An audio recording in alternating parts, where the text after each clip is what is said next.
I'm Philip Siegel of Havana Phil Cigar Company. And I'm Shayna Lee, the social media manager here and owner of Shayna Lee Photography. Welcome to Behind the Smoke Screens, where we give you a raw and unfiltered look at what it's like to run a business as two young entrepreneurs. In our line of work, we have the pleasure of creating relationships with a variety of characters.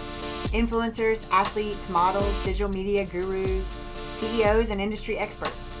And we'll be inviting them on to share with you.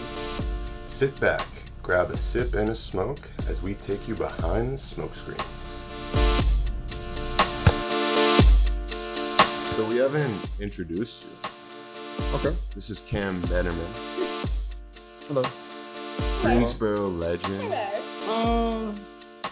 That's a strong legend. I don't know about that, but I appreciate it. NC State Humble Wolfpacker. man. Mm-hmm. And entrepreneur. Sure. So it's a pleasure to have you on. Thanks for coming on, Yeah, Cam. thanks for being here. Thanks for having me. This is cool. Mm-hmm. Yeah, Thanks for having me. Yeah. yeah.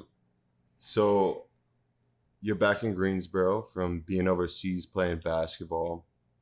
We kind of got the gist of that, and it's really cool to have you on here, and we want to thank you for that. But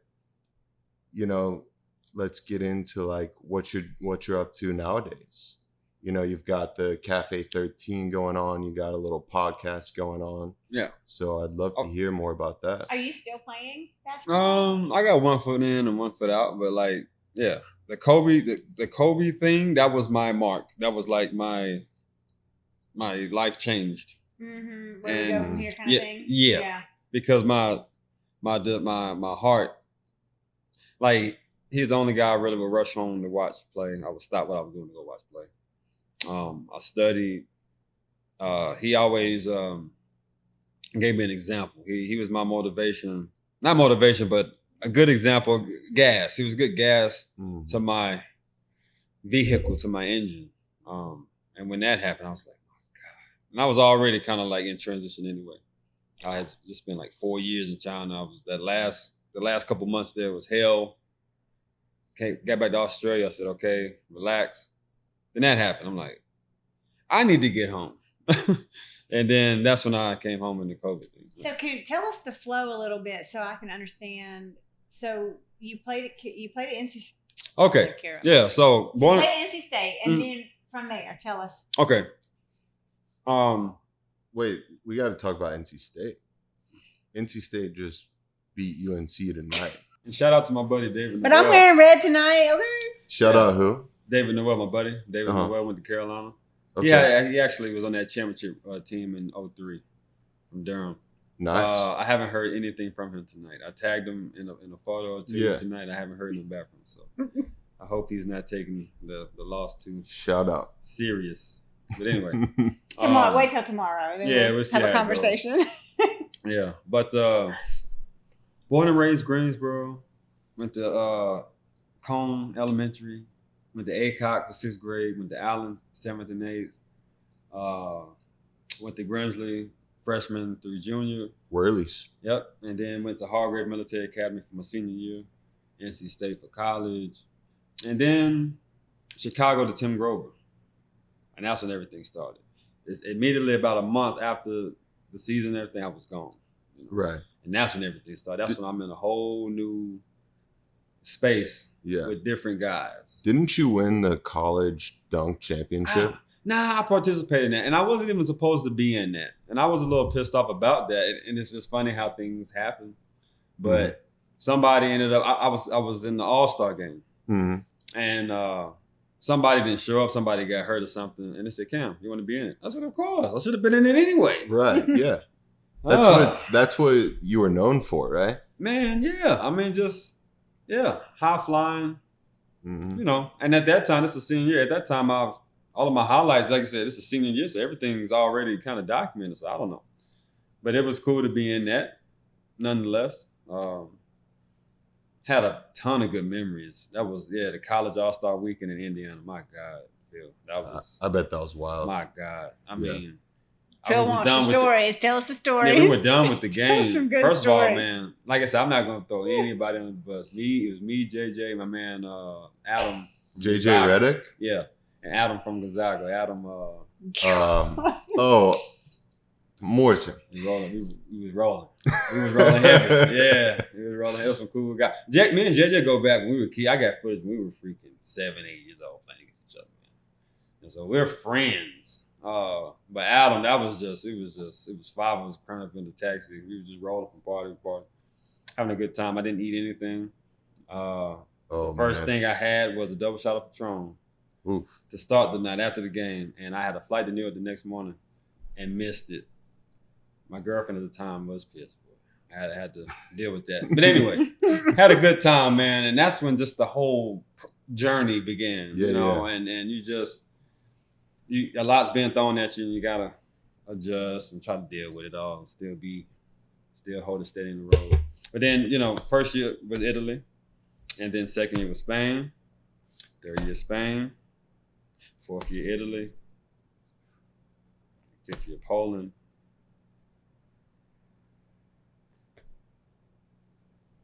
Argentina, injury, is Turkey. That is amazing. You must be a 1,000,000-mile flyer. Is that the first thing you think of? I'm sitting here like, you have the opportunity to see all these beautiful places and play and do what you love for a living. That's like a dream for people. It is, but I was talking to my cousin the other day, and my problem is, especially with work and like business and like things like this, take it serious, And I can be in a place like that, and sometimes just be so zoomed in, you know what I'm saying, to where I'm just not, Milan's an hour and a half away. Right. I don't give a damn. We lost the game last night. We're not going shopping today. That blows my mind. Yeah, we're not blowing any money in Louis today. Forget that. We're not doing anything until we get this, and you just kind of. Mm-hmm. You're all business. Yeah, and it's cool and it sounds great and everything, but sometimes you rob yourself of an experience. Now, I made sure I did have my share of fun now. And, through it all, to this day, I'm still the same, meaning I'm still have that balance. I'm still have that caution. So I guess in hindsight, I will always feel like I could have done more, turned up more. Right. Well, how do you find that groundedness? Like, how do you ground yourself? I mean, everybody's different in that kind of situation, and athletes, fame, whatever it is, like that acknowledgement that you're getting on that higher level. How do you keep yourself grounded in the midst of all of that? Home, family, yeah. You guys, I just met you, but yeah, you guys, like, because after a while, you get to doing a lot of moving, and you have to stay grounded somewhere. And ain't nothing like coming back home, just a familiar face, how you sound, how you say certain words, how we do stuff, and then. On a broader scope, just being American. I was in China for a while. And just to get back, I remember I landed in Philly. And the first thing I heard was this urban black lady. Y'all need to get out. I said, yes. I'm back home. I said, I'm back. Y'all need to get y'all off the bus and just we're back. I need to get on out of here. Yeah, we're back home. Right. We're back home. Yeah. So yeah, home helps. But I guess in another way, after a while, you have results, and you say, you know what? Either my way is working or it's not. And if it's kind of working, we keep doing this. If it's not, then I'll change something. Kind of, that helps too. Just trying to pay attention to the results that you're getting. Yeah, you don't want to keep doing the same bad things, I would imagine. So whatever works for you, keep doing that. When you take the step back, being in Greensboro right now, is there anything that you would have done differently traveling to all those places constantly? Because you're on the road playing other European teams, right? In some countries, yeah. Mm-hmm. Like, would you have done anything differently while you were on the road, traveling, experiencing all those places? Multiple ways of answering that. I probably would have stayed in Italy, period. Yeah. Spain, we went for about 30 grand more. Sounds cool. Once you start understanding the business more and agencies and stuff like that, even with this business, you have a location.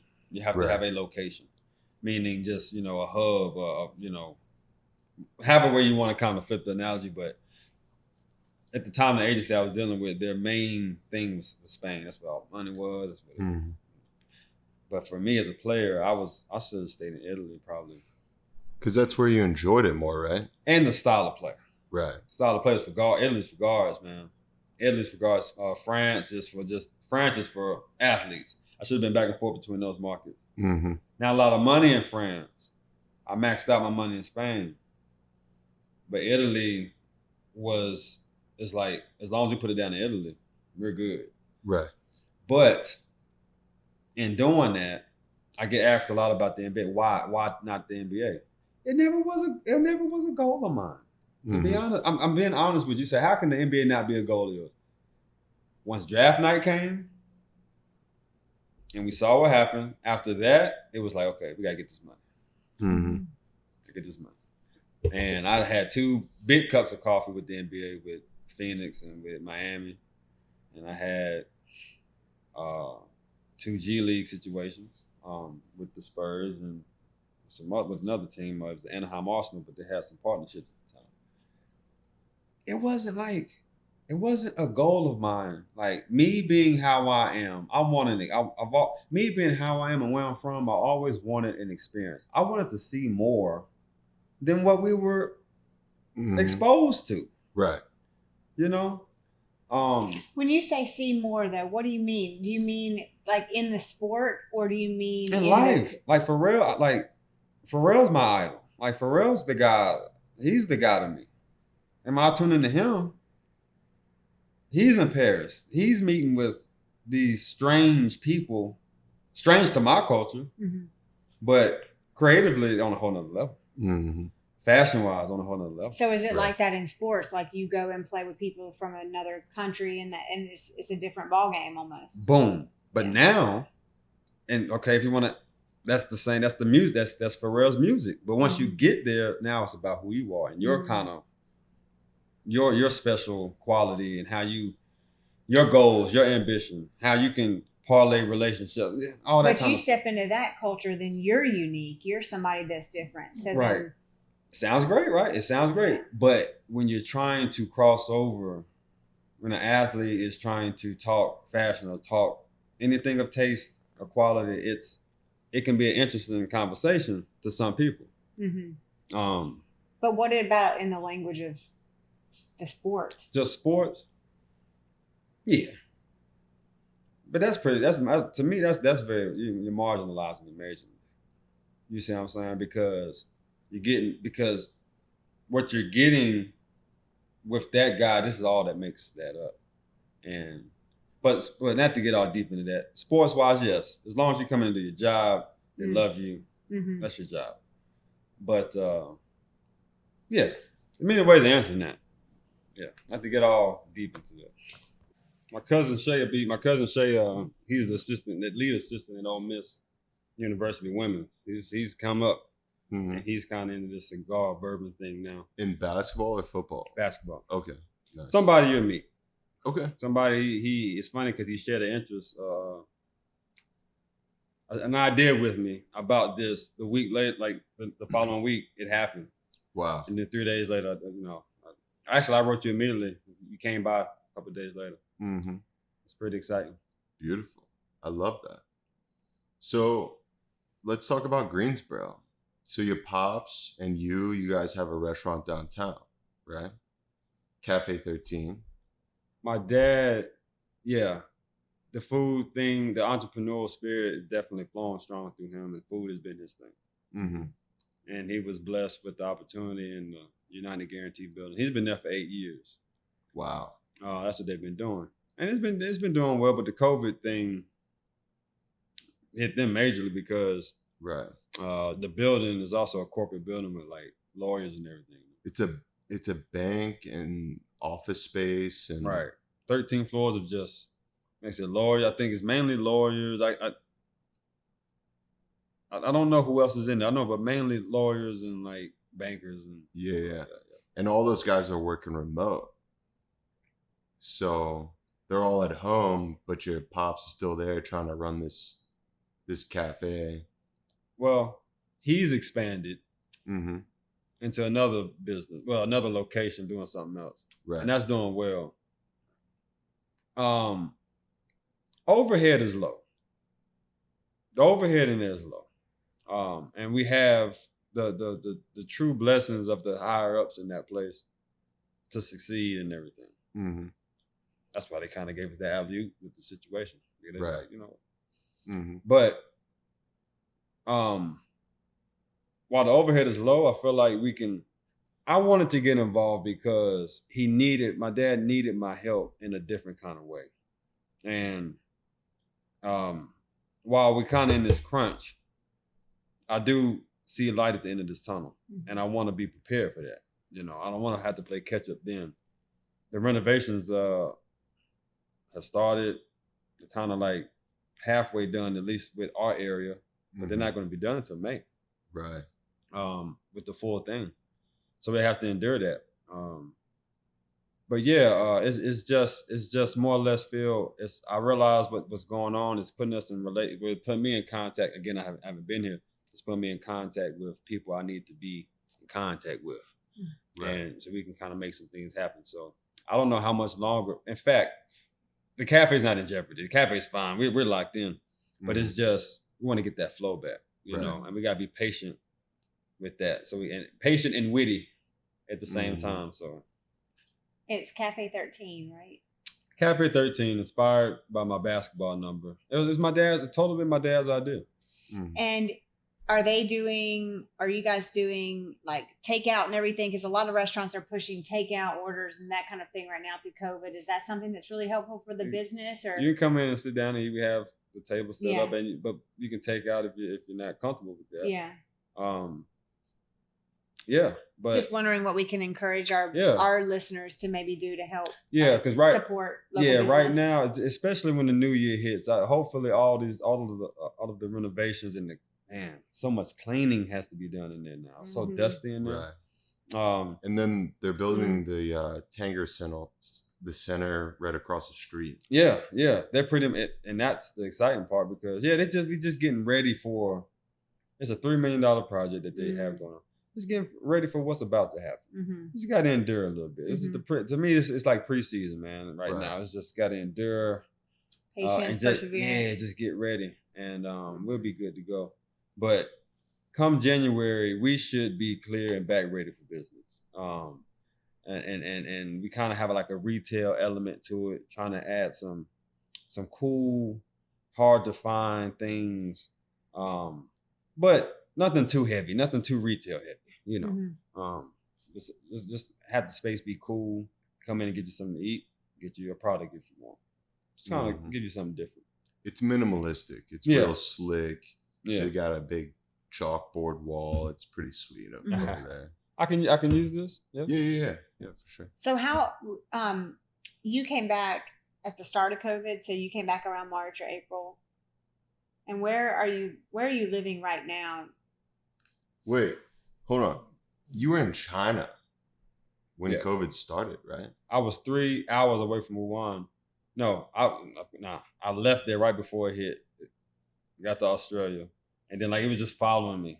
Did you bring COVID to the United States? Come on. I was about to say, somebody give me my mask. Not at all. He came in with a mask on just to be real clear, but we have some space here, so we're certainly COVID conscious. And in China they wear those masks. Period. They wearing period, like in their normal day to day. So they've been wearing masks for a long time. Yeah. Oh, yeah. A lot of debris and a lot of dust is floating in the air over there. I actually saw that. I saw an astronaut speak, and he talked about how from space, if you look down at Earth, you see the cloud over China and India, I believe is what he said. Like you can see just the smog. I wouldn't deny it. Because there's not a sunny day in China, right? It's very. No, I mean you have your days, and the hot days are humid as hell. But let me tell you, the worst winter I've ever had was in China. The worst winter. I mean, I've been in Poland. I've been in Canada. Canada is cold. Poland's cold. Finland's cold. Been in Finland. Hell, Santa Claus from Finland. But China, Yeah, China was bad, man. China was cold to the bone. Like, oh Really? my god, I've never heard that. Is it I've the wind? never. Is it the Yes, wind chill? I think that has to be what it is. Because it's coming through it's coming down through like the buildings and stuff. Ooh, I Yeah. mean, and the coats they wear is down. That's like to Chicago. It's like that. Something it's like so yeah, cold. like that. Yeah. Yeah. Bad. Yeah. Going back and forth. I have a question about That's basketball. wild. Mm-hmm. Who is your favorite person to dunk on? There you go. I know where you headed with that. But I mean, look, in college, man. All of them? Tyler Hainsborough? No, in college, the whole Sheldon Williams dunk was the one. I everybody keeps bringing, always. And it was a good play. But the thing about that, well, you got a Duke fan in here? No. No, Tyler Hansbrough, I'm sure Carolina. there's a ton of Duke fans listening. Though. You're a Duke fan, aren't you? I'm a State fan. He likes Duke playing Carolina. If I went to the Sweet 16 in Syracuse. You were there. I was there. Yeah, we had a lot of you guys showed up at that game. You guys showed up. Yeah, that was sick. I was in like 5th grade and we have a picture together. Say what? Yeah. Me and you? Yeah. You gotta show me that, man. I gotta find it. You gotta show me that. Yeah, we have to we have to cut that into this cut for Yeah, sure. We're gonna get a digital copy and put it. Oh my gosh, that'd be so live cute. thing. Yeah. You gotta show me that, man. You gotta show me that. Oh. That was a cool moment. I got to miss school. Wait, where was that? It was in Syracuse. It's like the worst city I've ever been to. I can imagine, man. I like upstate New York. Like the Finger Lakes up there are beautiful. Did you have to go to the certain time of Wisconsin. year? Right. Should have beat them. And then you would have played Carolina. Exactly. Who won the national championship. Yeah, no, they were tough. They were tough. Hey. But I mean, we always tournament time. I know me personally, man. I know it was just a different kind of vibe, man. When tournament time hit, it was less preparation. Mm-hmm. Well, initially you had your prep time, but once it got going, it was just like, more like how you wanted to be and feel. March Madness. Yep. Yeah. No, but the Sheldon dunk, that was just I'm running at full speed. That was I jump over a building running full speed. We got to get a clip of that. Because, that was. I mean, dude. So when I'm talking, like I was watching it before he came over here. This dude Cam, he was jumping through the air, and then went to another level in the air and rotated his like whole body arm and went over him. It was insane. So when I describe that, we got to put the clip to that like invisible stare, and you were like, boop, boop. Yep. It was like another step. It was unbelievable. It was too easy. I'm not saying that just to it really was. Easy. It was because he didn't. And then we played against them later on, like about a month or so later. Same situation. Really? Yes. Same situation. And I took off, but he stepped up and he kind of clipped me. He messed me. Yes, I took off on his ass. The same situation, man. Did he injure you or foul you? No. It was just kind of something that happened, right? But it was the same situation. Because he was a big dude. Yeah, Sheldon 6'10", yeah. But that was like that. Those are good memories and stuff. But yeah, man, I've had many cool highlights. But the NC State thing is interesting to me because if I could, and I've tried many things, entrepreneurial things in my portfolio. One of them being a book. What's the name of the book? It's called The Process. We can get a copy to you. But anyway, the whole idea is a cute idea.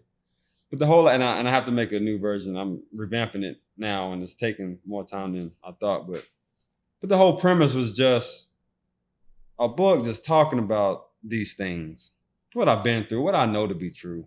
Some of the things that guys taught me and told me, and then I had to live out. And I know they're true.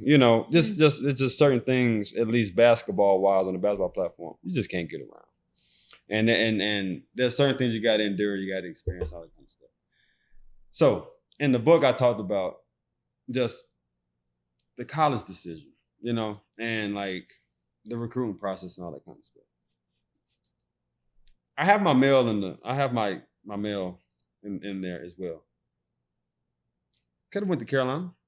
Could have went to Duke. Really, I should have went to Duke. I say this, I should have went to Duke. ACC should have went to Duke. Yeah. Absolutely. Mm-hmm. State, Coach K. a few state fans were like really talking shit. I found a message board a week or so ago, just talking about like the book and stuff. They were not talking shit about the book, but just fans that really didn't know me. You know what I mean? Haters gonna hate. Yeah, really didn't know me. And that's what happens when sometimes you see my career, like I had good memories and stuff at state. I did. And if you look at my freshman to senior, you can see the growth statistically. But at the same time, my career is very marginal at state. Didn't really belong there. You know what I'm saying? Mm-hmm. If I show you the mail, Southern Cal, they had Mike Bibby as the coach. Mm-hmm. I didn't know he was from North Carolina. I didn't do my research. Right. I wasn't as informed on that shit. I talk about all that stuff. Mm-hmm. And so they went to Southern Cal, more my speed. Maybe could have had a more, maybe. But I'm just saying, I know state wasn't the best fit for me. I knew that by my sophomore year. Yeah. But transferring to me at that time was quitting. That's what transferring meant to me. We're not quitting anything. We're not embodying any kind of quitting. Mm-hmm. I was misinformed. I was, didn't have anybody to say, hey man, that's wrong. Mm-hmm. That's not the right. Yeah. So anyway, I talk about all this stuff in the book. It's not like being bitter, man. Come on. Moved on past that stuff. We done did what we did since then. But I talk about that, man. I don't think state was the best fit for me. In fact, I know it was the best fit for me, ACC wise, let alone college wise. But we made it work. Yeah. The relationships and everything. Come on, man. I mean, ain't nobody regretting anything. Mm-hmm. Talked to Coach Sindek. He's one of the first guys I talked to when I came back. Right. From Australia. Yeah. Reached out to him, let him know I was back. And coaching has been on my mind because that's how, as a player, that's the only other role you can position yourself in to try to exercise some kind of philosophy besides training and development. But even with that, it still got to go to the coach. So, yeah. I know Grimsley could use you. Well, I thought about that. Coach Corbin is doing a good job. He's wearing many hats. So, maybe I do need to reach out to him and see if there's a way I can help. But that'd be cool. But this is an interesting concept in the field of sports because there's something that's driving your decisions everywhere you've been. You've been a lot of places. You've been able to see a lot of things and have a lot of great experiences because of your skill set. So what has driven you to these different places? Like where the decisions that you've made along the way, you've made for different reasons. So what is your biggest driver? The experience coming from Greensboro, North Carolina. Again, I can only talk about what I know. Mm-hmm. And we really got to get the pink elephant out the room and talk about culture. Mm-hmm. Culturally, what I've experienced growing up. I haven't had this rigorous, rough childhood. I don't share that. Mm-hmm. My mom, she grew up in the old school Grove down East Market Street. Mm-hmm. Yeah. That was an interesting time. My dad, he was a military brat, one of 6. He lived a very interesting, spoiled. He'll never say it. Now, did he move around a lot? Yeah. So he was like other countries or no? No, I think he might have went to Germany as an arm baby, but Missouri, North Carolina. That's kind of what he identifies with.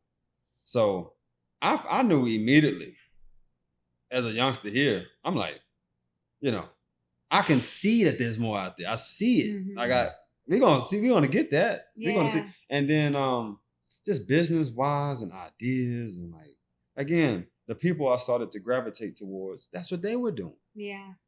It just made sense to me, to just have again, Pharrell's my guy. Mm-hmm. For many different reasons. And yeah. Did you have this eye-opening moment? I'll give you an example. So when I was in high school, my dad worked in the Philippines, and I had a very, I don't know if I'd say sheltered. I probably would say sheltered, kind of just protected, safe place, childhood, really beautiful life, had it easy, had everything I needed. But my dad worked in the Philippines when I was around maybe 15 years old, 14. and I got to go over there and visit. And it was the first experience that I ever had with third world, like really extreme poverty, like people living in like just poverty on the sides of the highway.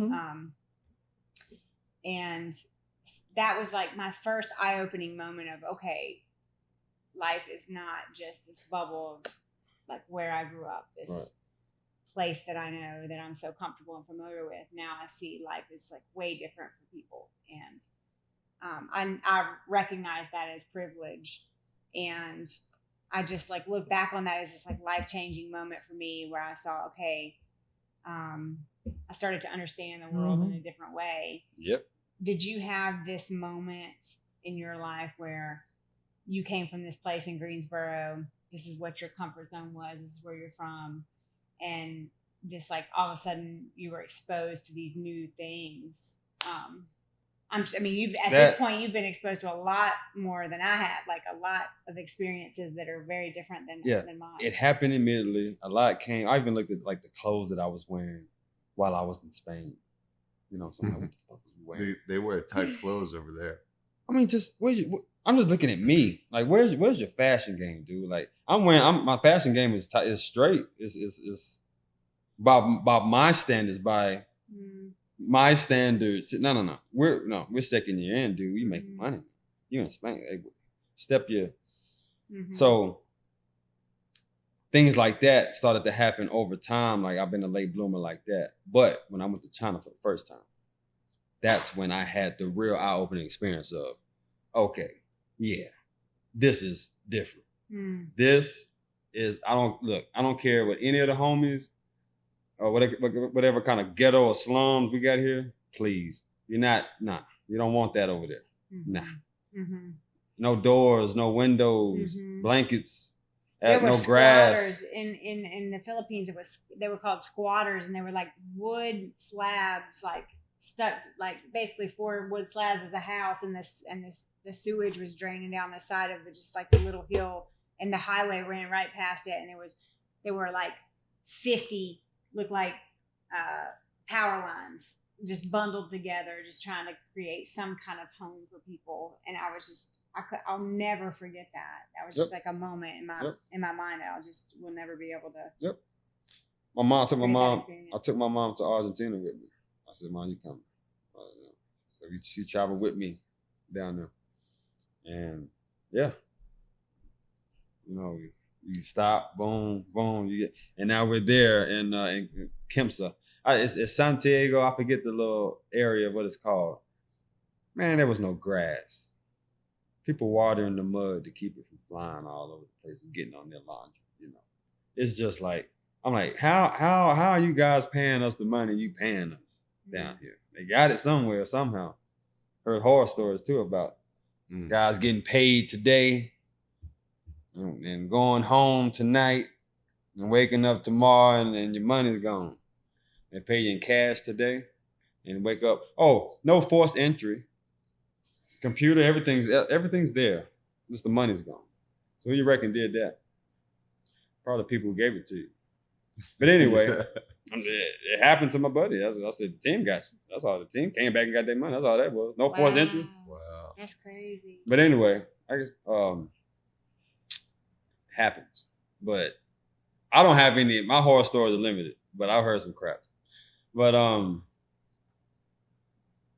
people are still walking around with smiles on their faces. Yes, People are still. They don't know. Want to know why? They don't know any better. Right. That's what I'm saying. That's when they realized. I said, us as Americans, we're just used to the even if we go Dollar General, it's still we're expecting a certain quality. But maybe you know what I'm saying? Like we're still expecting a certain quality as American. You know, damn it, it's $1, but shit, it's $1, man. Like keep it please keep it moving. Be thankful for once. You know what I mean? And maybe in a way they do know better, in a sense of like the focus is on the things that, like, in a lot of ways we should be more focused on in our culture, but we get so caught up in having things and status and money and all of that, when in a lot of the poor countries, they don't have those types of things to hold that like as a standard. And so instead they're focused on what that quality of relationships and being close to their family and having like the simple things that they need to survive. And they're thankful, they're really grateful and thankful for those things. I mean, Italy, I see grandmothers on bikes, man. 70 years old. Yeah, you never see that here. What? See, grandmothers on bikes, dog. Yeah. You know what I'm saying? Like, older people out moving. Well, they're in gyms here. YMCA. That's where I used to go. Yeah. Aerobics. I love that gym. Yeah, but you know, and that's good because there are some older people who. I'm like, yes, I can hang here. No, there are some older people who go to those gyms and still, you know. But I'm just saying, like, just. My mama's one of them. She will get it in those little classes. Yeah, that's good. Mm-hmm. That's hey, good. Mama. That's good. Now I'm trying to get my mom involved. She's retired now. I'm trying to get her in. She has all the right intentions, but she just doesn't do it. I want her to be a little bit more healthy with her lifestyle. She's not unhealthy, but it's good for older people to be involved in that way because they're like keeps them like have something to look forward to and have people to like socialize with and right. My grandma's in silver sneakers. Yes. And it's like just like a group of like old people that work out together. Right. It's pretty cool. Yeah. But yeah, going back to like the happiness thing in other countries, like I went to Cuba last year and it's a communist country.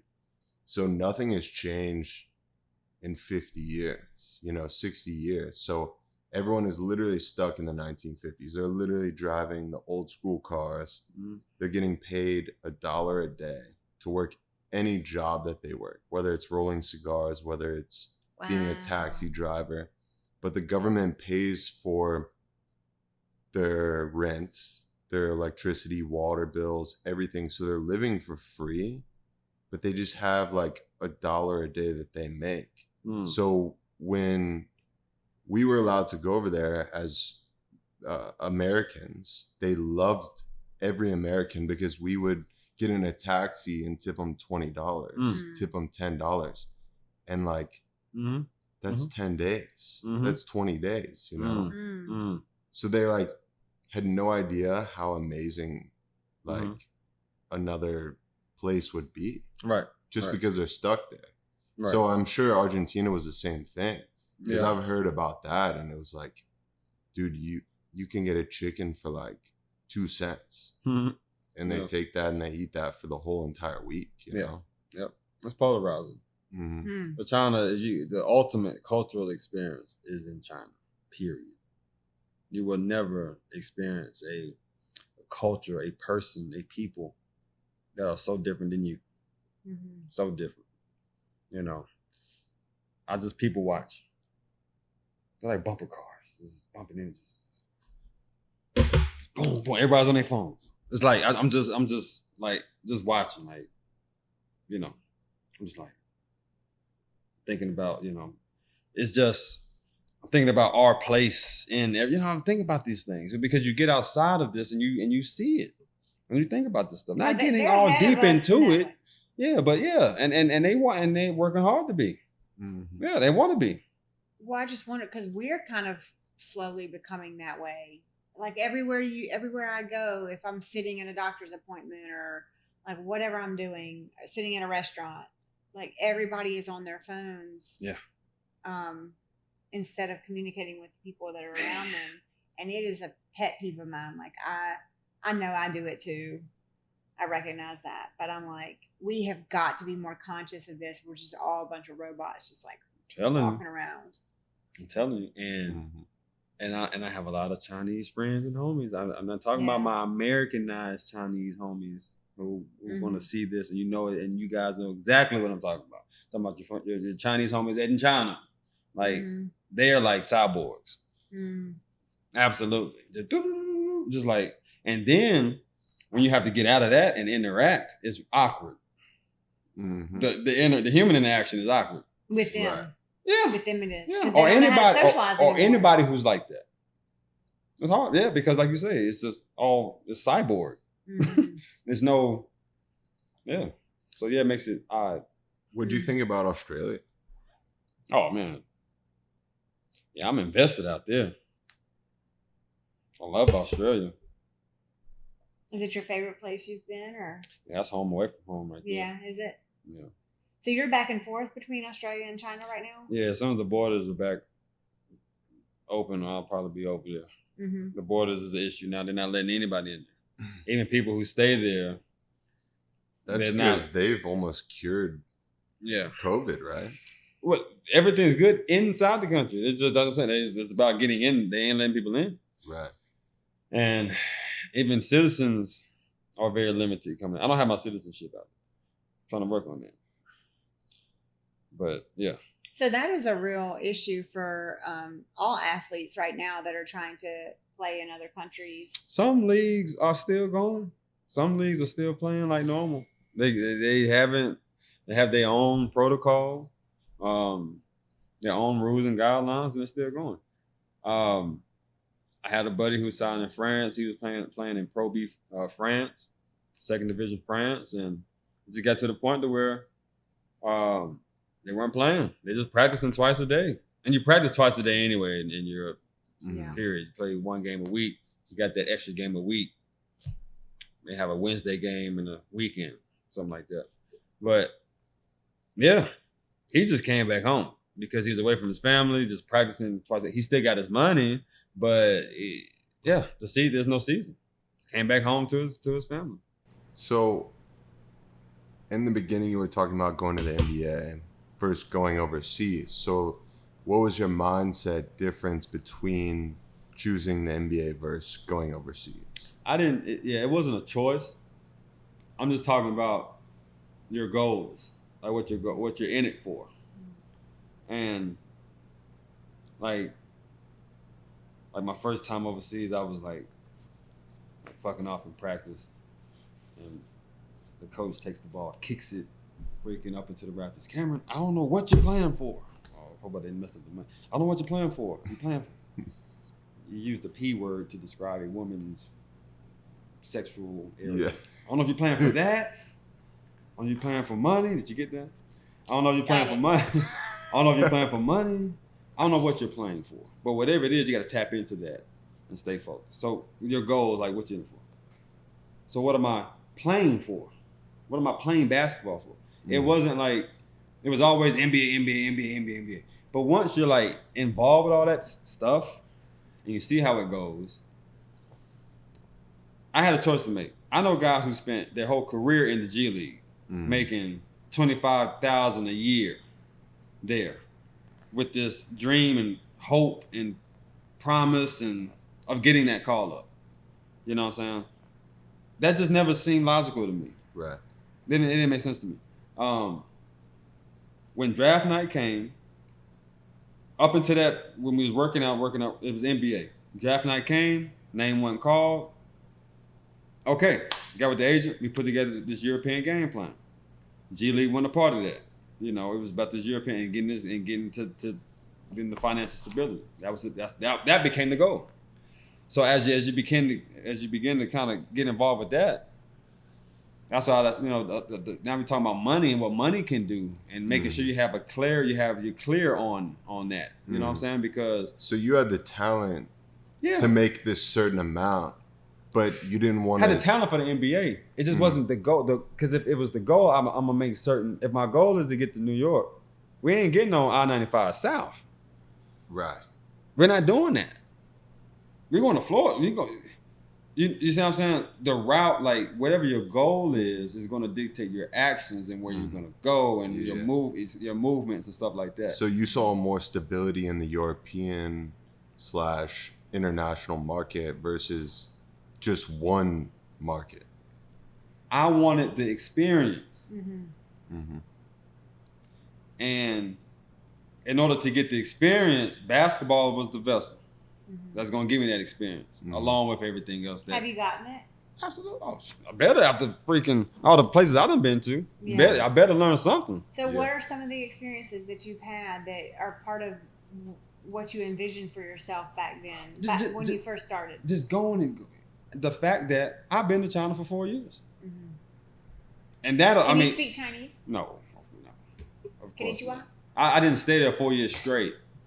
Yeah, that's about it. Shay. Yeah, there you go, 2 for 2. That's about it. 100%. It's 100%. No, that's about it. Like, I want the experience, whatever it entails. I want it. I have to see it up close. I want it. Mm-hmm. I'm in places, like you said, in Italy twice. You're gonna get there too because you want it. That's a goal of yours. You're gonna get there. I'm sure you're gonna do what it takes to get there because it's a goal of yours. Mm-hmm. Yeah. Not Ukraine, not Russia. No, Italy specifically. And my message is that means something. So maybe if I would have focused all my attention on NBA, maybe maybe I'm not. I just know what I was in it for. Mm. I know what I wanted, and I wanted the experience. My family, where I'm from, we need the experience. I'm trying to do things that ain't never been done before. Right. I need a different experience. I need a different lenses. I can't be just stuck with this one lens. You can always go back and be like, I should have gone to USC, and then I would have made it. Yeah, we can always look back at things in hindsight. But now we're talking about me, the Syracuse photo wouldn't have happened. You see what I'm saying? Now all of these things, yeah, man, I'm not regretting anything. Right. But what I'm simply was highlighting with that was just saying what my focus immediately became. And also, when you become an NBA player, you become, as an athlete, we're very sheltered. We're babied. We're told where to be, what to wear, what we're gonna eat, itinerary, what time to wake up. And then as soon as you leave college and it's on you, that's why the average career span in Europe probably no more than 5 years. Yeah. Max 7. Because now you got to know how to really keep yourself afloat and hopefully know something about just the business side, how to keep yourself afloat in any situation, how to keep yourself going. You know what I'm saying? So yeah, I was just in it for the experience. And basketball was the vessel. I knew that. And we just made it happen. That's beautiful. That's it. So where now? Where are you now? Where do you see yourself going? Now it's a matter of using that for something. It has to be of use now. You go, you sacrifice all this stuff to get all this experience. Great. Now what? And that's the transitional part of it, And that's why I look into people like, again, for the 4th or 5th time, a guy like Pharrell, a guy like Kanye. I look at musical artists. Why the musical artists? Because not just the cultural, how close you are, how close they are to us culturally and all that. No, I'm looking at business like infrastructure. These guys are rapper, producer, songwriter, talent finders. They own labels. I mean, yeah, they're entrepreneurs. Do you have any musical talents? A&R stuff. I played the tuba. What? Yeah, but I haven't read music in years. I played the saxophone. Oh. I was really good too. I have no musical talent. Huh? For about a year and then I stopped. Nothing. Yeah. No, I mean, sure, I have some musical talent, but well, no. I just asked that because you brought up Pharrell several times, and it's the multitasking. It's the people skills. The mind, talking to so many different kind of people and so many different kind of cultures, and not just in the room with them. No, we understand each other. Mm-hmm. You know what I'm saying? And we're able to get the most out of each other, and to make good things happen, good positive things, and all that kind of stuff, and like just wearing many different kind of hats, not just being limited or boxed into. That's what I aspire to be. I don't want to be like that. I aspire to be this kind of person to be busy doing these kind of things. I think the struggle with me entrepreneurially is, man, I got a lot of ideas, but then I have this basketball foundation. That's just purely basketball foundation, but I got like this whole nother side. Sometimes it can be a little strange, a little confusing. Yeah, you gotta find the balance. Yeah, that's life, Yeah. Well, you just bring in people that can like work with you on your ideas are strong in areas that maybe you are not, but you're strong in ideas. And that's the key. And me and Phil talked about that. Our last conversation is, once again, I can only talk about what I know. Mm-hmm. Culturally. Okay, what are we talking about? Okay. Black community. Okay, I'll talk about what I know. I have a ton of white friends, maybe more white friends than black friends. I'm talking about friends. But I know a lot of people. I'm talking about my black community. I think we don't have it together right. You know, we come up with an idea and it's like we want it to be successful. Yeah. We want you to, but we don't. We want it. Yeah. Nah, man, you have to. How much you want? You want some? Mm-hmm. See, that's such a good concept because there's this whole idea of community over competition. In like, I'm a full-time photographer, so I totally like I lean towards the side of community over competition. I have total respect for other photographers in the industry. I have a lot of friends that are photographers that have a different style than me, and I definitely respect it as an art. So I think that's something that not everybody is like that in the field of photography. Like some people keep that knowledge to themselves. They don't want to share too much. They want to just kind of be in their lane, and that's okay. That's what they're choosing. But for me, I'm somebody, I just want to share. Like I believe that the more I share in the things, in the knowledge that I have, the more beautiful things that can be created. Like people can create more beautiful things if they have more knowledge. And if I can give somebody that step up that maybe I didn't have at whatever, if they're starting young and I didn't have that knowledge at that age, then that gives them a step up more than what I had. And I think at the end of the day, like the world is a more beautiful place when we all have more knowledge. And so if we can share more in that way and be generous with that, then we're creating a better atmosphere and environment for all of us. Right.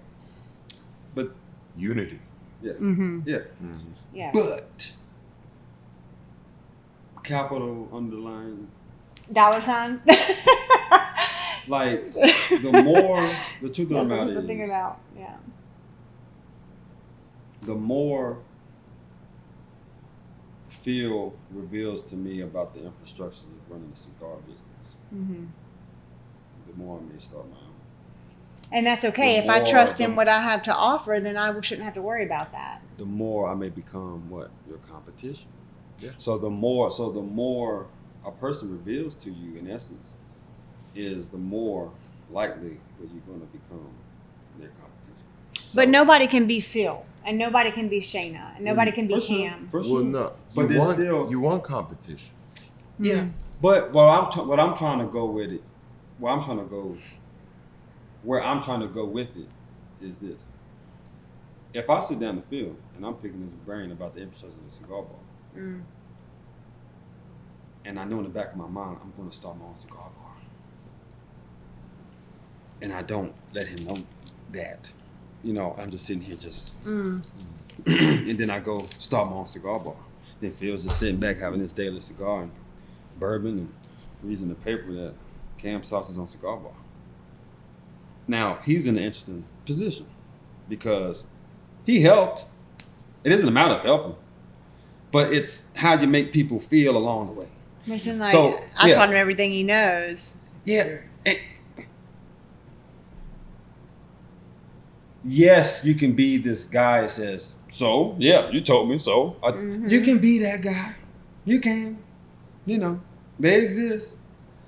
What I'm trying to say, culture, to my people, and to my friends as well. That's not how you do it, guys. That's not how you do it. I done been around the world a couple times. I'm about to do it again. That ain't how it goes. You know what I'm saying? If you do that, let them in on that. Let them in on that. Mm-hmm. If you want, let them in. No, I ain't talking about let them in like, yeah, man, thanks. So here's a couple. No, give them a percentage. Let them in a real way. You know what I'm saying? Yeah. No, I'm talking real stuff here. Mm-hmm. Yeah. If I sit here and pick Phil's idea about cigar bar and go, so I gotta cut him in somehow, some way, and it just can't be a one-liner in the newspaper. It has to be, because he's giving me something to monetize, to make. You know what I'm saying? It's a different conversation. But see, so in my world, like if someone in another photographer, if I reached out to them and say, hey, what do you use for this software or whatever, or what is this venue that you've been working at? It's really beautiful. And they give me that information, they give me that knowledge. Then I remember that person as someone that was generous with their knowledge. Absolutely. And I will go back. If somebody comes to me and says, hey, I want to book a maternity session and I'm not available, I'm going to remember that person. Exactly. I'm going to say, you know what? You need to go to so-and-so because they are amazing, super kind. You're going to enjoy working with them, and they do beautiful work. Because that's a beautiful thing about the cigar industry. So the cigar industry is all family. So everyone knows everyone. Like, if you have a cigar store, you know the people at Davidoff, you know the people at Crux Cigars, you know the people at Rocky Patel. Like, everyone is in one big circle. So everyone in North Carolina that has a retail store, I know them. Well, you're gonna know it, right? We talk. Right. We all have this, like, we have Facebook groups, we have chats, we have like all these things, and we come together as one big family because we want to make cigars cool. We want to make cigars a new, amazing thing where, it's like drinking wine. People cannot get enough wine. If you go to Total Wine and ask them what their sales were today, they're probably going to say, we did $80,000 today. Who the fuck does $80,000 Today? In one day? Right. Especially this year. Right. Yeah. So, like, as a cigar industry, we're all in it together.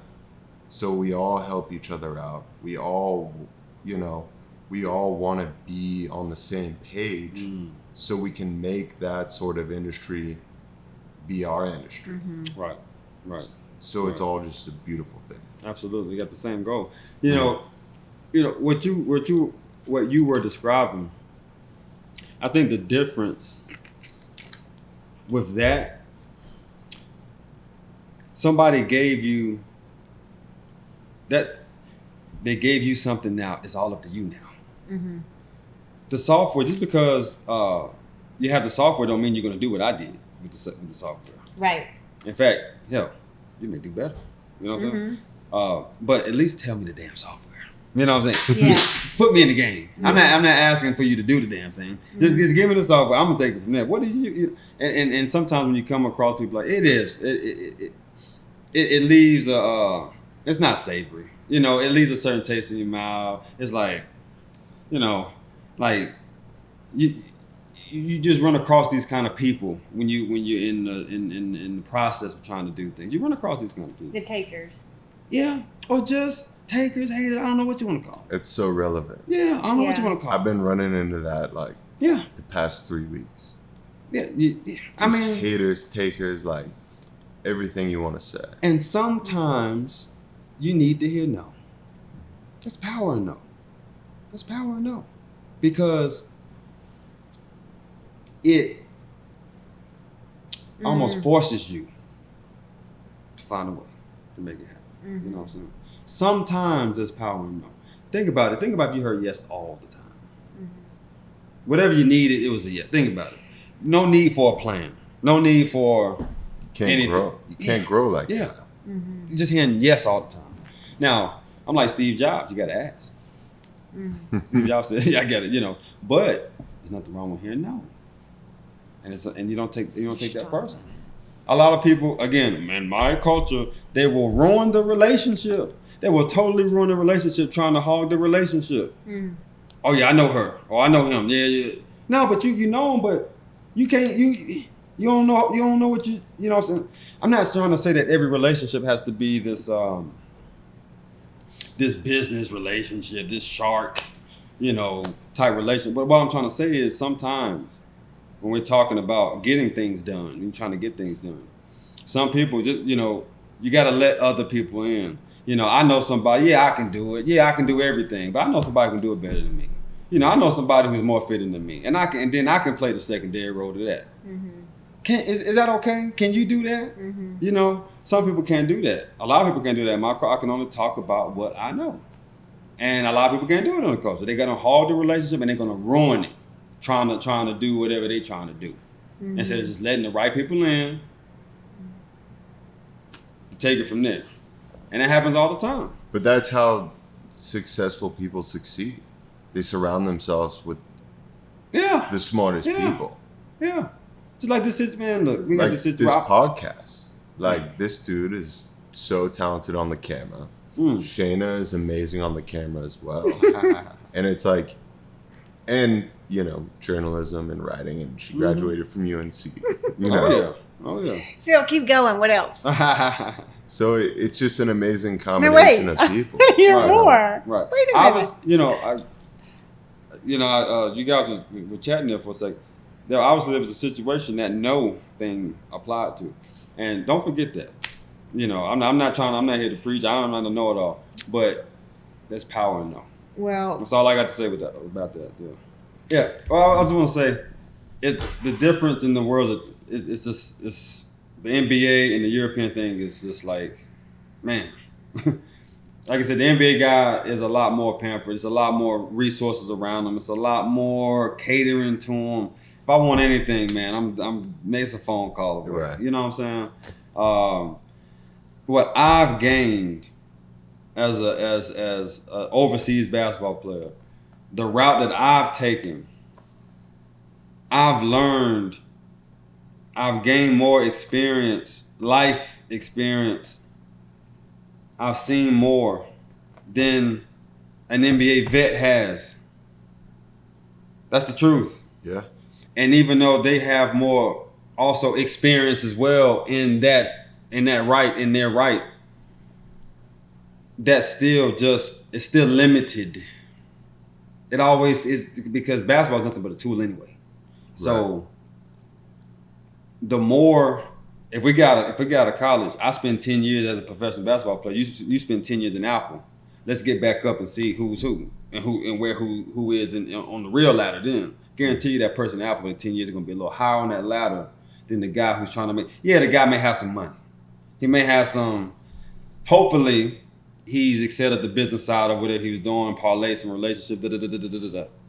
But most of the time, because me and Chucky Brown talk about this, because you're catered to, you're not as ambitious, or you don't want to have that convo. You don't need to have that convo. I don't need to have that meeting.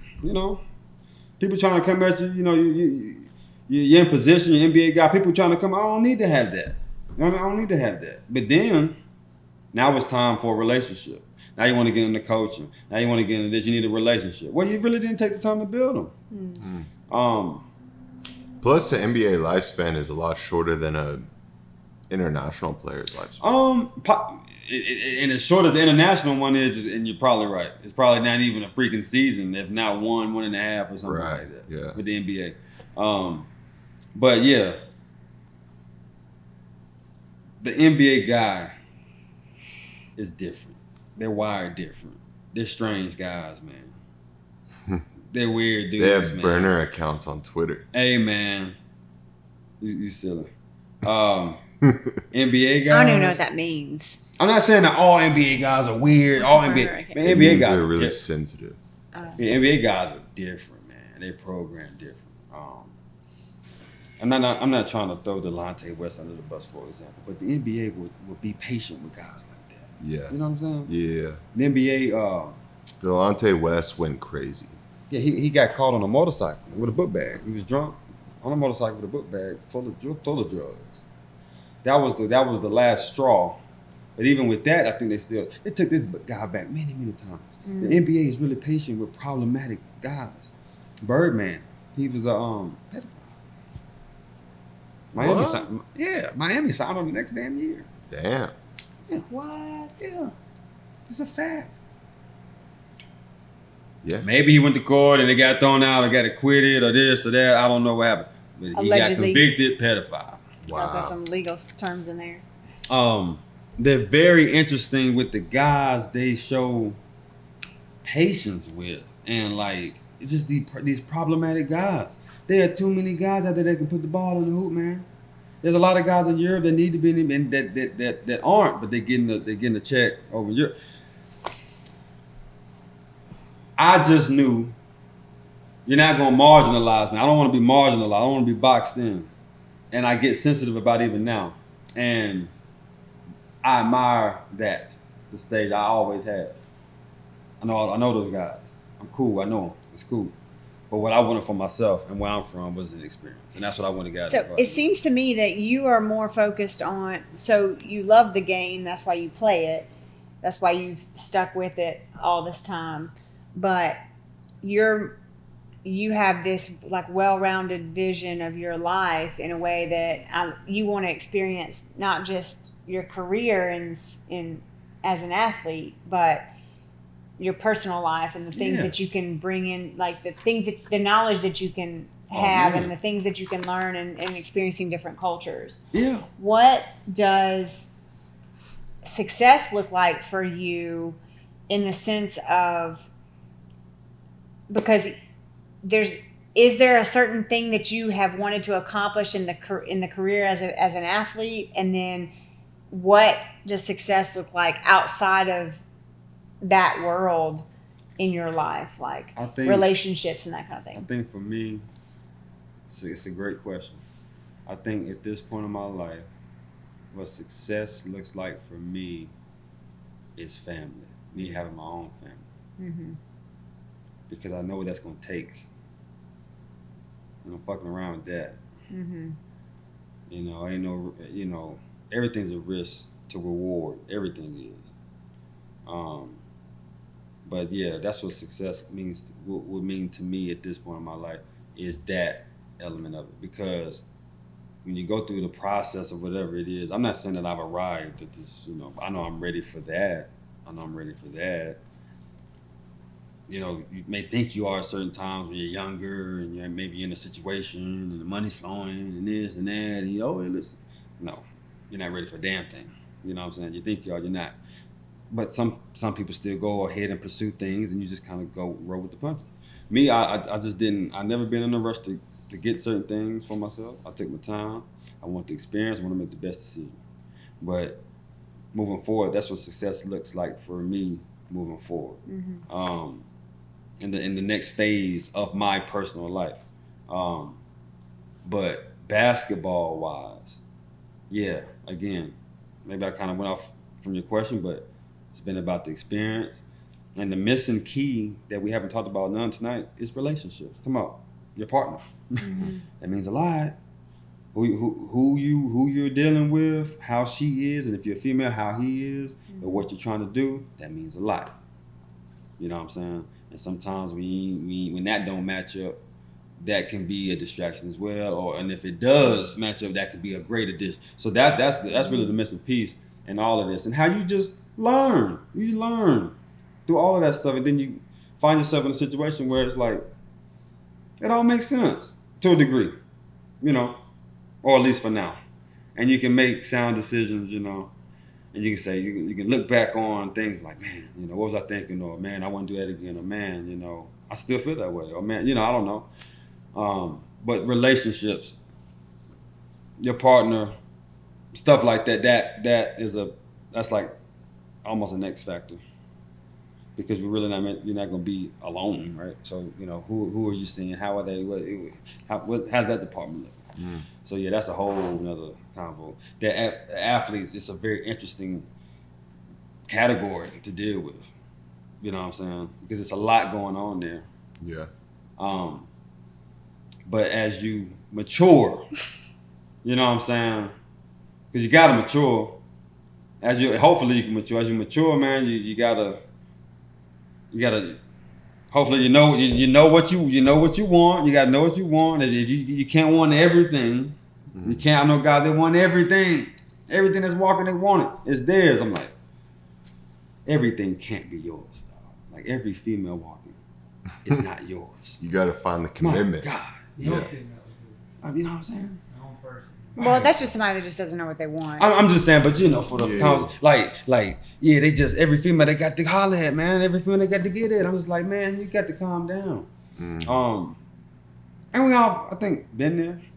You know, and to a degree, somewhere in our lives, we like to have a good time. It gets to a point though, you know what I'm saying, where it becomes a serious issue. Do you have a lady in your life? Yeah. You ready? You settling down? You committing? I mean, we'll see, man. We'll see, because my thing is, I just have a fear of just being like trapped. Right. I got you. Like, you got me, but you ain't gonna, like. Yeah. I've just had this fear of, like, because my freedom is what's allowed me to do and be who I am. Mm-hmm. Moving how I can move. I can get up right now and do something. Right now. You know what I'm saying? No baggage, no nothing. That's mighty selfish. Because at some point we all know life is kind of bigger than that. But that's what I'm saying. The next phase for me is that.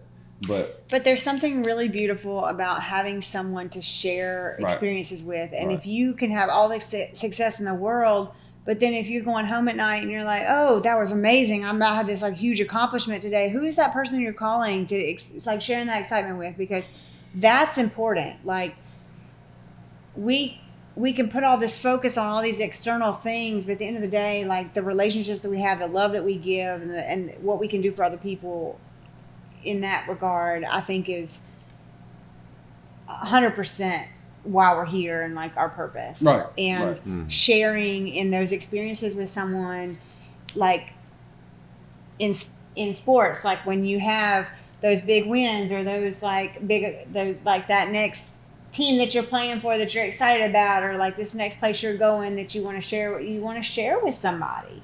And if you don't have that, it's like, I mean, I'm just assuming all this because obviously I'm no professional athlete by any means. I'm gonna hit you with something, because you're right with what you're saying, but you guys share with your team too. You have the team there. We're both 21. We both leaving college. I got a $100,000 contract signed in Italy right now for me. You coming with me or what? Yeah, I'm coming. Oh, damn right you are, right? But you got another semester left in your degree. In your situation, in your process. I got some classes left. I got 3 classes and internship left on mine. Really, that's really what we should be kind of talking about, is what we're going to do to finish that up. But I got this $100,000. I got to go do this. You coming? Yeah. Boom. We both 2021. Now we over there thinking, I don't know what the hell we're thinking. Thinking whatever you're thinking. But the pink elephant in the room is, I'm doing something over here. I got something for me. Basketball's my thing. I got something for me. Do you have something for you? See, that's a mature mind will ask this. A man will ask this. I got to emphasize that. I ain't talking about no little boy, no kid. I'm talking about even a young man will ask, listen, I got something for myself. I'm concerned about what you got for you. I want you to have something for you like I got for me. That wakes you up, that's invigorating, wakes you up in the morning. That could possibly be a stream of income. That can give you purpose, give you an identity. This is a mature mind. You know what I'm saying? This is more like it, as opposed to just not being aware of this at all. Well, putting our happiness and our success, the weight of that on another person, is too great a burden for someone else to carry. So we have to create our own happiness and our own path of success, the things that make us who we are. Bring that to the table. Let that other person bring something to the table that makes them happy and that they're passionate about, that they're driven towards. To me, and it's taken me a long time to learn that too, to not depend on somebody else for my happiness, not to hand that weight over to someone else. But now I'm in like this really healthy place where I have my own things going. I have my business that I'm running, that I'm passionate about. And so I find, and I'm very busy with that. And so I encourage people around me to pursue what it is that makes them really happy, because I don't think you can come into a relationship in a healthy way unless both people have found that sense of themselves in a way that they can find happiness without depending on the other person to create that happiness for them. Absolutely. But you remember being 21. Oh, I was not like that at 21 That's at what all. I'm I was trying to say. completely dependent on the people that I dated. Yeah, I thought is that what I'm saying? I thought they needed to give me like like show me happiness, whatever that means, whatever. Yeah, I was not like that. But what I'm saying, like I get, so if you find yourself in a situation, 20, 21, 22 years old, and you're head over heels in love, like I said, it goes back to the experience things and the examples. Mm-hmm. I have people in my man Carlson in Italy. I got my man Alain in France. These are Euro League people. They're in the books, Euro League guys, man. They get big time guys, and I call on them for experience, like for their expertise about stuff, man. You know, women issues, kids, stuff like that. Like, look, man, don't do that. You know, they have experience, and they let me know. And I just think it sucks when the athlete oftentimes, I don't think any, and I may be making a bold claim, but I don't think any athlete is really who they want to be with. Mm-hmm. You know what I'm saying? Because it's really a sad situation, because sometimes you almost got to settle, because that's the pink elephant in the room. This is what I'm doing. You know what I'm saying? And the female has to constantly have to battle with the reality of the matter. Mm. And it's really on the man to make them feel different about it. You know what I'm saying? The guy got to do that. The guy has to do that. So anyway, I don't know if you agree with that or not. You know, I don't know if you agree with that or not. I feel like the man has to make if I'm in Italy for basketball, I have to. So I be concerned with how you know what I'm saying, with what you up to, how you feel, your psyche. I don't know. Well, if you're the breadwinner, it's not just an athlete. It's just a breadwinner thing, right? It's not just an athlete thing. It's just in general a breadwinner situation in a relationship, right? Yeah, I mean, I think it just comes down to what a relationship is to you.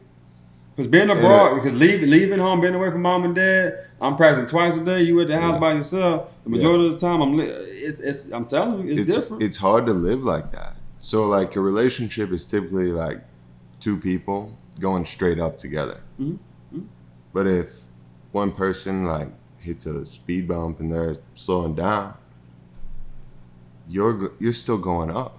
Right. So, like, are you gonna pull them up, or is it just gonna fucking fall? And that's what it is. It's like you have to go parallel. You have to go at the same speed, going straight up. And you have to fucking grow together. Yeah. So that's what a relationship is. And if you don't have the same opportunity as your partner, then it's not gonna work. That's just what I've learned. You know. That's interesting. Yeah. That's interesting. It's sad, but it's interesting. But it just goes back to the fact that what I would have experienced, and I'm not trying to like make myself like sugarcoat and make myself feel better for not like having this NBA career and all this kind of stuff. No, that's not what I'm doing. I'm just saying, I know what I aspired to be and what I set out for, and I'm pretty cool with it. You know, it's gritty, it's authentic, it's original. It just has this texture to it that's savory to me, and that I can go to sleep and wake up to. You know what I mean? I don't know. Yeah. Feel good about it. You know? Yeah. Yeah, man. I'm just and the transition is really what I'm focused on now. You know, I got all these ideas and entrepreneurial endeavors and stuff, but constantly trying to position myself in the basketball world and feel. Did you ever play against Wes Miller? Oh yeah, of course, man. Wes, we played against each other our entire lives, man. Really? Yeah, we played against each other in freaking high school. Yeah. At military academy, because he was at another military academy with Rashad McCants. He's gonna come on our podcast too. Yeah, Wes Miller is? Yeah. He's a prime example. That was in my day. Yeah, of somebody who made the transition. Yeah. Wes is one of he's a player. Yeah. Wes is a player. He's a coach. Wes is a player. He's a basketball player. Yeah. I'm talking about no other player, Miss Miller. Wes Miller is a Miss Miller. Wes Miller is a basketball player Yeah. at heart. Yeah. And just to see how he's made that transition, how he sounds when he talks, Mm-hmm. how he articulates himself and how he carries himself, it's necessary for what he's trying to do. Right. Yeah. And he's in Greensboro. Yep. Killing it. Yep. I reach out to him from time to time. I had no idea. He's a UNCG coach. Yeah. Oh. Basketball. You know that? He just got What? He just got the number one So under like, you're not a real 40-year-old fan. coach in college basketball. Man, right on. And Jackie Manuel was his assistant for some years. It was some years ago. Maybe like a season or two, Jackie Manuel. Yeah. Wes is doing a phenomenal job, man. Totally. And I'm just so proud of him to know. Yeah. Goes back to plugging my book. But it goes back to that success thing. Wes wasn't and never was the best player. Never.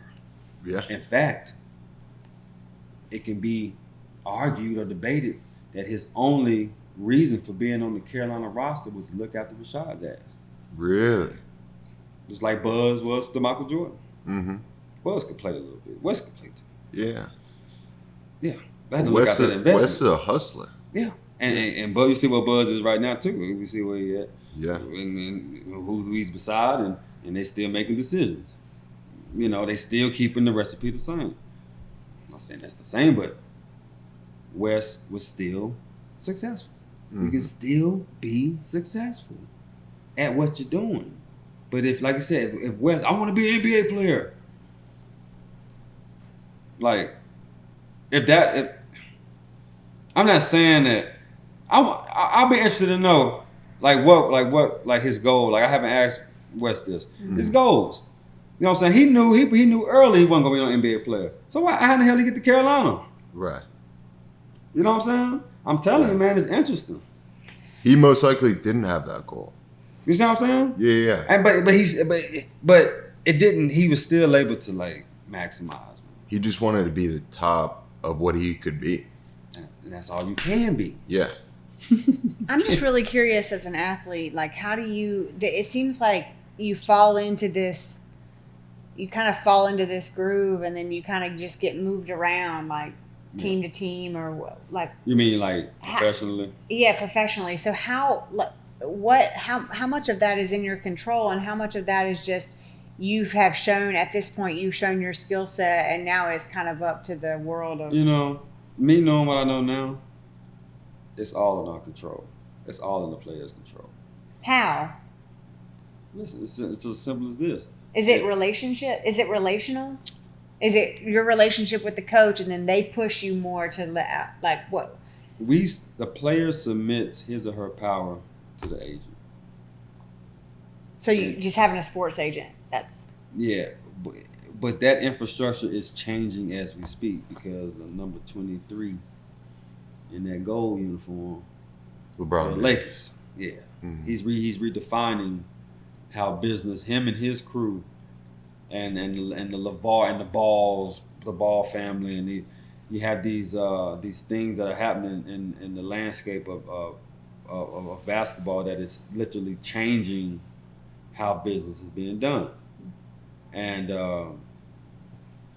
it's all in the player's control. If we just say we're not going to play today, guess what? There will be no game. The player submits the power to the agent. So You just don't have to fuck up. yeah, I don't think I'm answering your question. I think I'm knocking on that door. I guess as far as like one time, my girlfriend at the time years ago, go play in France. I said, babe, look, you know, at the time I'm like, it just doesn't work that way, right? You know, it's just kind of the agent lets you know what opportunities are coming in, and just kind of take it from there. You can be a little bit more forceful because again, the agent has a roster. Dig this: the agent has a roster full of 50 players. The player can only have one agent. That alone is wrong. The agent can have 50 players. That each player got to have only one agent. So Yeah. I'm the agent in France. You're the agent in Poland. I have my roster. You have your roster. I want to get my players into Poland. I give you players for my roster. Whose players are you gonna push harder for, mine or yours? Because you get an agent fee, you get a 10% fee. So you get a 10% fee off each individual transaction in your country. If we doing business, that's 5 and 5. You're gonna be more inclined to push your own roster. So, the player has all the control overseas. It's just a matter of him or her knowing it and having a plan and presenting with your agent and knocking that out. NBA is different.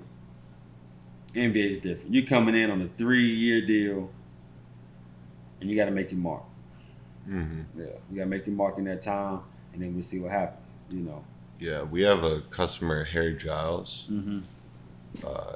His son was the #1 first round draft pick out of Duke. Oh, the big guy. Yeah. Had knee problems. Played in Sacramento, and after 2 years, he didn't really make it. Yep.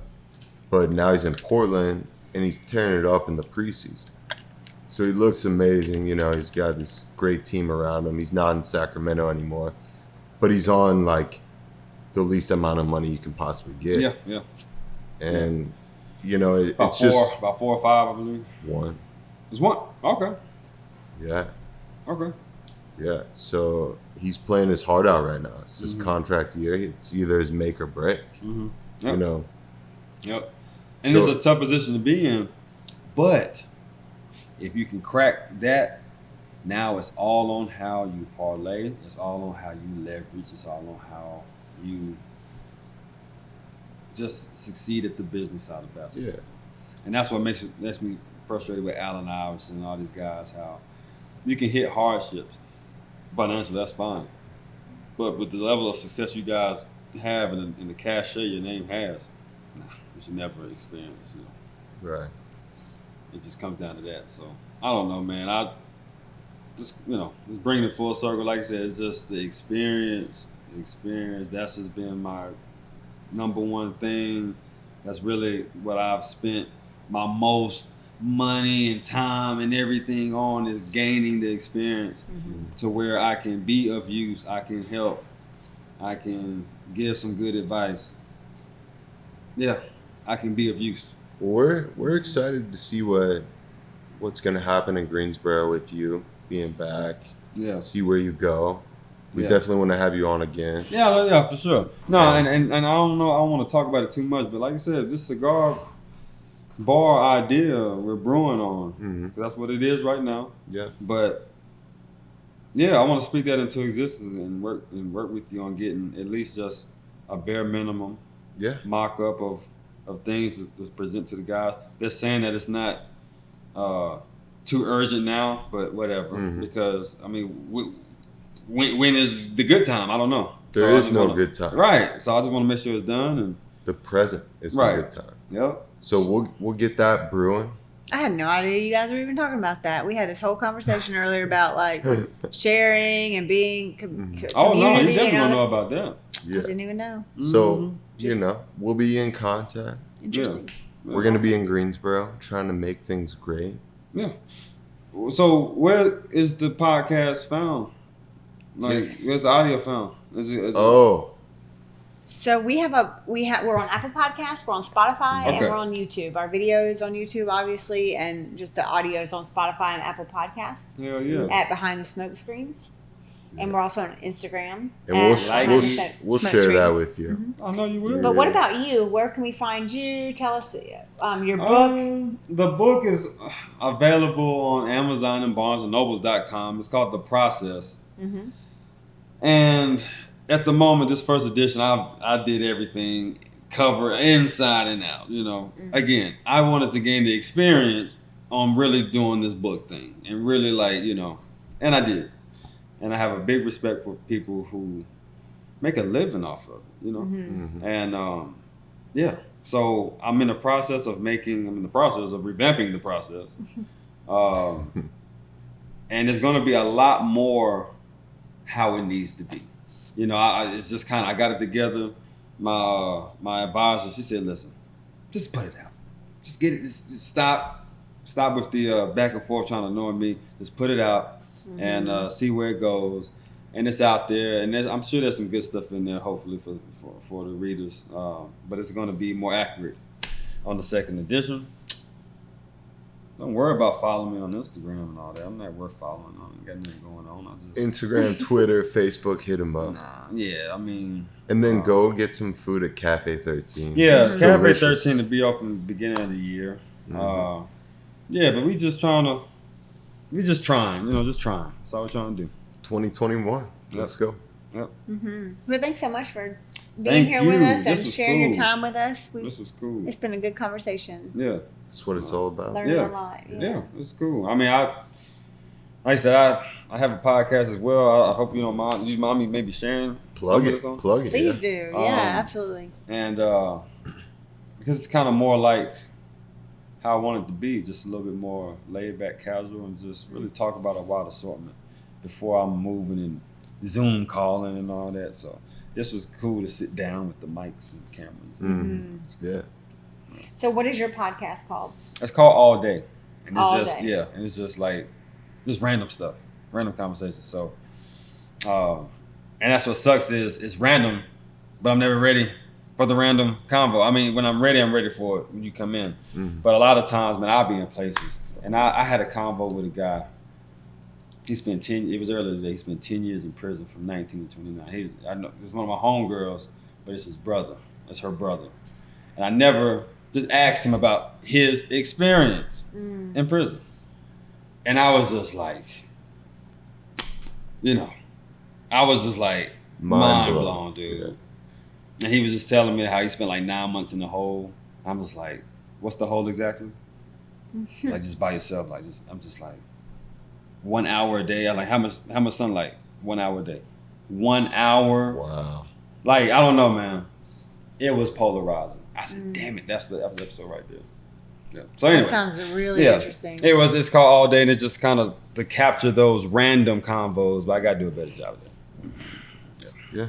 Well, that sounds great. That sounds really interesting. Yeah. All day. The process. Yep, all day, yep. Yeah, and you just like kind of what we've done here, just like keep going and That's the key with this. You gotta keep going. yeah, keep going and just like keep kind of finesse it as you go Yeah, just figure out what works and what doesn't work, and I don't know, we kind of got a little nice little setup. Yeah, what episode is this? What number episode is this for you guys? That's so funny. 15. 15, okay. So you have crossed over the threshold, because I think 13 was that do or die number. I think out of 7 or 13 was that do or die number for most podcasts. They just never can get. Yeah. Yep. It's 14. This is number 14. Yeah, it's like 7 or 13 is that threshold number that most podcasts. Yeah, and I'm actually like. Well, it's actually 13. Two parts. This is number 13. Oh man, I'm telling you, right on. Cafe 13. Number 13, man. You're a second. You stayed alive. Who was the first? Okay. Cool. He was like 90s. Okay. Early 90s. I don't think we can do a better job. I think especially when the athletic community at state kind of staying together a little bit more. We got some identity issues there. That's a whole. I ain't gonna get started on that. But yeah, we got some identity issues, and I keep in contact with Keats. Keats, is the camera on me? Coach Keats, look, man. I need in. Let me tighten up because I'm not trying to say this like I'm. Coach, I need in on that staff. I got to, I can help. I can help those guys. And I want to help. Yeah, there's no other motivation but to help. Because we talked about this whole conversation, we talked about experience. And then even from time to time in the past, on Twitter, I kind of interact with fans about my opinion about what I see. I sent Coach a text tonight about what I saw in the game tonight. It was he was just not, we won the game, but yeah, I want to tear his ass up in the film session. I want to have a film session with him so bad and just be like, man. So, Coach, if you're watching, man, I know you got your boys, your crew. Let's talk about that, man. I really want to help and I know I can. So because Coach Keith recruited me to hard grade. Yeah. He recruited me to hard grade. And when I got there, he had went to Marshall. It's fine though. He came and talked my house, sat down with the fam, and we talked about hard grade. And, so That's beautiful. me and He's Coach- been here before. He had I think I Havana seen the Phil. video. Was it for the ACC tournament? ACC tournament? It was like some bus. Him, Dorian, like all the coaches came here, Okay. and we like offered Yeah. him drinks and cigars, I and think he's I like, remember seeing "Nah, I the got my video. goldfish in the bus." I think I remember seeing that video. Goldfish, like the snack. Yeah, like he doesn't do anything but eat like food. He doesn't smoke, drink, nothing. Yeah. But goldfish, Yeah, That he's was his like, food? I love goldfish. That's like my. That's his favorite I understand. I That's mean, his vice. cheddar Yeah, goldfish. something like that. Yeah, that's funny. but he was a cool dude. Nah, Coach, man, listen. That dude, man, he's responsible for a lot. Yeah, Coach Keese is a lot of talent. A lot of players coming through the triangle because of him. Yeah. Coach is that he's the man and he's respected. Everybody likes him. Like, yeah, he's somebody different for NC State. I guess somebody that we've been needing. Yeah, Had to put out a big win tonight. change Coach- the culture. Yeah, Coach, I'm telling you, man, come on, let's talk. I want in on that, man. Seriously, I want to help. I want to help you guys, man. Yeah. Purely and genuinely. That's what I want to do. I went back. I was back in school in 2017 to finish my degree, and I was growing my hair out. I was looking like I was on a different little thing. I was just chilling, And when you like that, you never know who you're gonna see. So I learned a lesson with that. You can chill. Like I said, even though I'm fine, but you still got to be presentable. Mm-hmm. You're still you. Yeah. And I'm on the golf course at Lonnie Pool, golf course. I'm running into some important people. But I'm not saying I was out of character. I'm just saying that I ain't seen Coach in a while.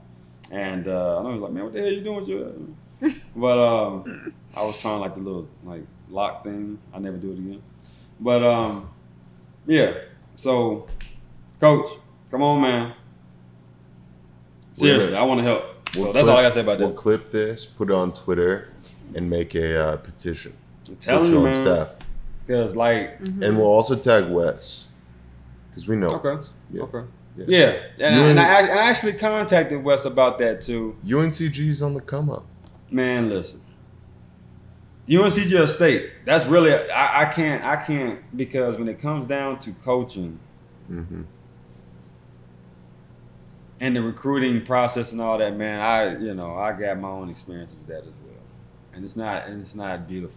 Yeah. Well, we got you, bro. We're gonna create some promos. We'll put it out there, Yeah, and then we'll have you on the pod with Wes, and Yeah. do a little reunion. yeah, Talk about the rivalry days. yeah. Cause that'd be cool. And it's crazy. I got a pair of Carolina shorts. David, he got a pair of mine as well. I said, hey man, why don't you take a picture? I said, I'll take it. He didn't want to do it. Nah, don't do No, that. do That'd hurt too many people. Nah, but I'm just saying we're good friends. So anyway, Yeah. I really appreciate this, guys. This was really nice. Yeah. This Much was awesome. success Yeah. to appreciate you. everybody. And Thank you so much. Thank you for having me. Yeah. Yep. And Well, you'll thanks for definitely being be here. on again. Yeah. We'll definitely do it again. Yep. Cool. That's all we got. Yeah. Sweet. Thanks, man. Thanks, That was Cam. cool.